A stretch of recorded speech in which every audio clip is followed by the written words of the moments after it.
Live from the StreamYard studios in Lake St. Louis, Missouri, it's Between the Lines with Rob Reynolds. Brought to you by Compass Health Consultants. We have a plan for you. Give us a call today at 636 734 8444. And now, Between the Lines. Good morning, everyone. Rob here. Well, it started like this. I had just finished probably my freshman year in high school. And you know how that is. You know everything there is to know by that period of time in your life.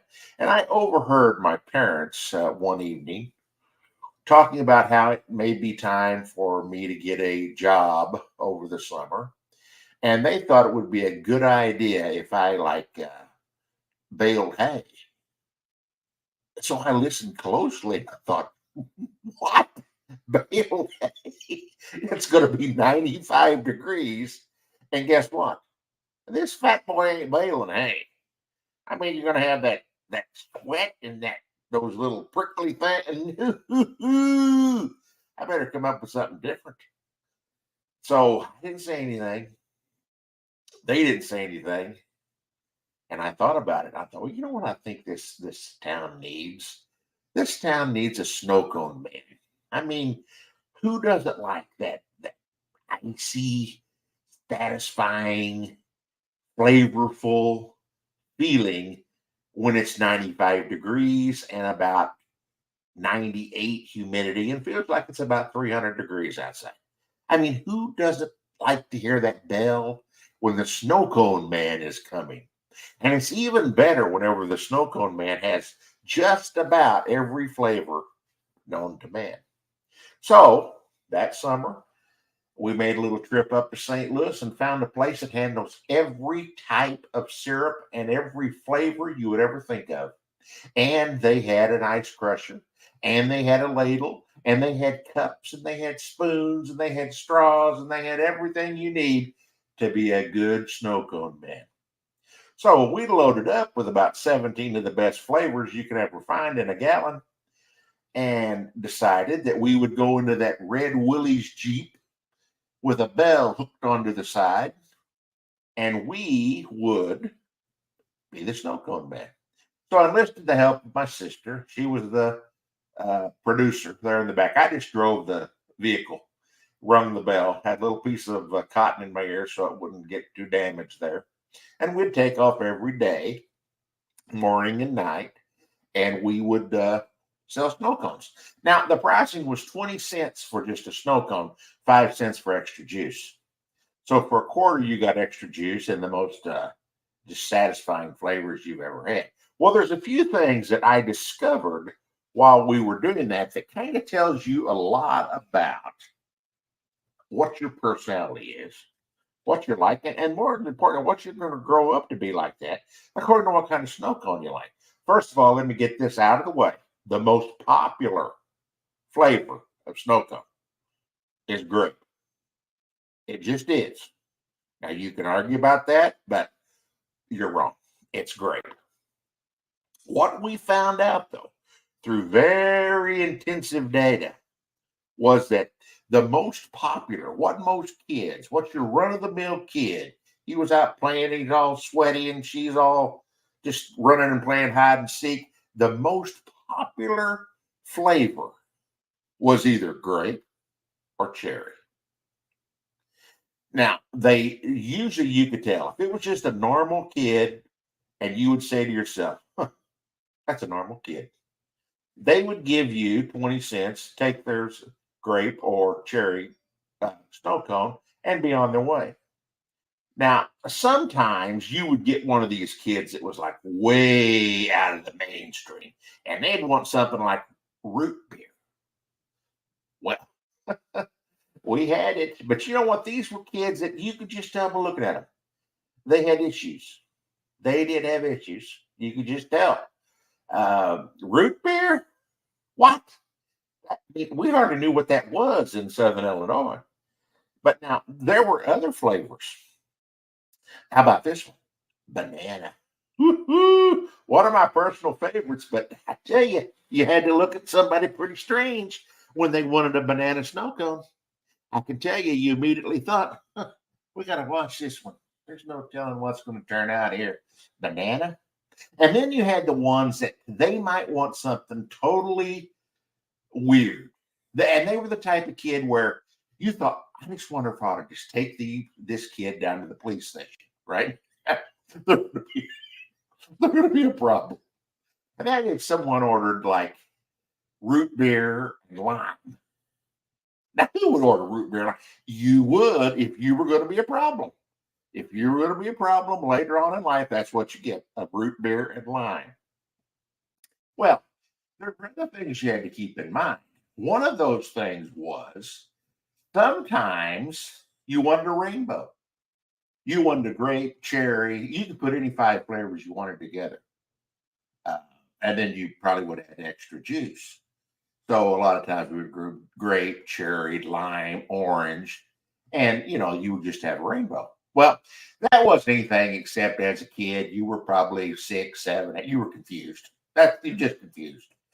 Sooner or later, you'd settle on one that you like. But at that point in your life, whenever the SnoCone Man was sitting there right in front of you, you were confused. Now, you also had the healthy bunch, healthy kids. And probably there's nothing more intriguing than a healthy 6-year-old who would want something like blueberry or papaya. And sometimes they'd go papaya and banana, and you would say, "Ooh, I'm gonna have to send you home, somebody." I don't know what your problem is, but then you got people that were just straight. They'd order no matter what, one color, orange. I'm ordering orange. Well, it's not like you can't argue with that. That's a logical choice right after grape and cherries, orange. Well, we had a lot of those, and what we discovered too, that most kids carried around 2 dimes.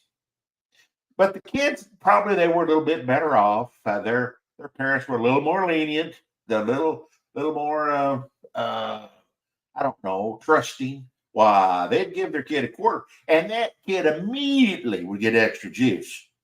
I mean, if it was extra juice grape, extra juice root beer, extra juice whatever. And then I got to tell you, probably one time a week, you would get this kid who would order either bubble gum or tiger blood.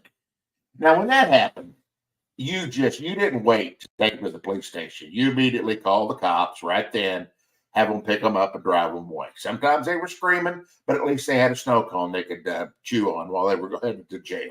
Tiger blood and bubble gum, very, very popular flavors. Well, but remember, there's anything to get out of Balin. Hey, let me tell you what. I'll take a bunch of weirdo root beer lying people than I will Balin hay. This body ain't cut out for Balin hay. Well, there were a couple things. We like to think of ourselves as a full service SnoCone Man. We were such full service that one time we were driving down south of town and we passed the log cabin tavern. Well, just like we drove right by it, no big deal. And all of a sudden, coming out of the log cabin, there was somebody that was yelling for us and waving their hands and wanted us to come in there. So we just wheeled right in there and sold him a grape, extra juice, and we were on our way. That's just full service. We didn't know if there anybody else needed to come out and, help us sober up before they went home. But we gave them a grape and off we went. Sometimes we'd go by the bakery and there they'd be waiting for us. They'd want either a banana or something to go with their cake, or you never could tell. But we were a full service SnoCone Man.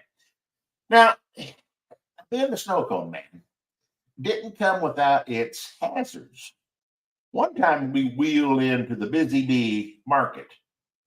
We went inside and we got us a soda, maybe a pack of milk duds, or whatever we thought might want to pull over filling in our head out.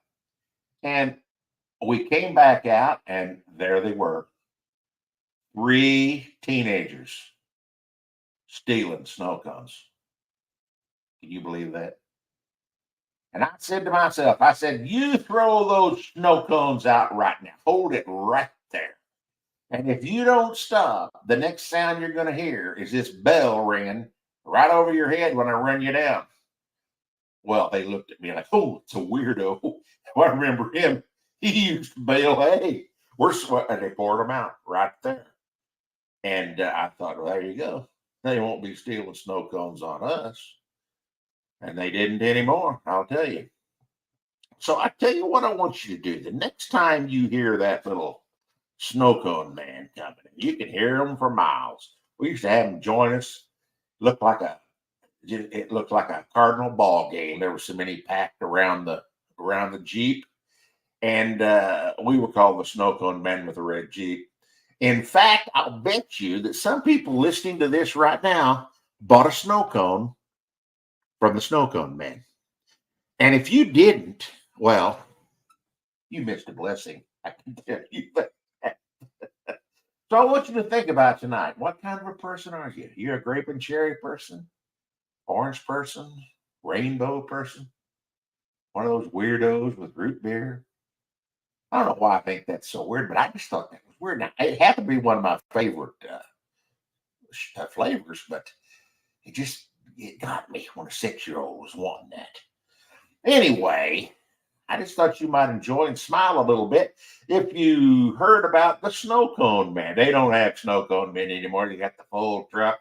They got every ice cream bar known to man. But every time I see them, I say, you may think you're good, but you're not as good as the old SnoCone Man. Well, folks, we've reached the end of the line today on Between the Lines, and we'll see you soon online with Between the Lines. So long, everyone.